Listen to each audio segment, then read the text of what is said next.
Nalazimo se na Šećeranskom jezeru gdje su upravo u završnoj fazi radovi na uređenju doka, odnosno malog pristaništa za kanue, koji su dio projekta unapređenje turističke ponude na obiteljskom izletištu Šećeransko jezero, koje grad Beli Manastir radi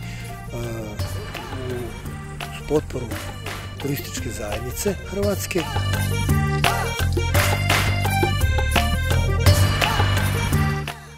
Evo, uređenjem ovog samog doka, znači pristaništa za koje će biti učvršćen ponton kao pristanište za kanue, ujedno će se urediti pristupne staze samom jezeru, a ujedno i učvrstiti i obala. U sklopu projekta nabavljena je i nadstrešnica za same kanue.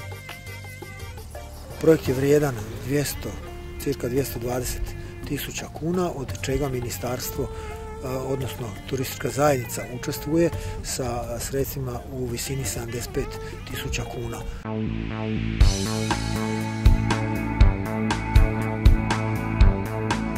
Šećeransko jezero oduvijek je bilo svim mladima, pa tako i odraslima, uvijek zanimljivo, a izgradnjom i uređenjem ovih dodatnih sadržaja znatno će se poboljšati kvaliteta ovog obiteljskog izletišta.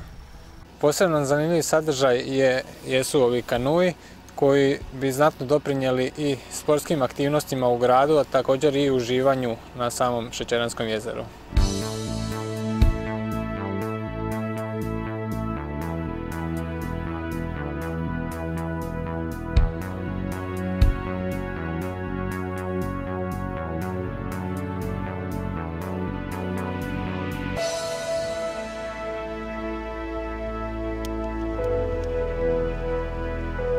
Završetkom svih planiranih radova obiteljsko izletište mogla bi postati prava turistička atrakcija kako i za Belomanastirce, tako i za sve putnike širom svijeta, posjetitelje grada Belog Manastira.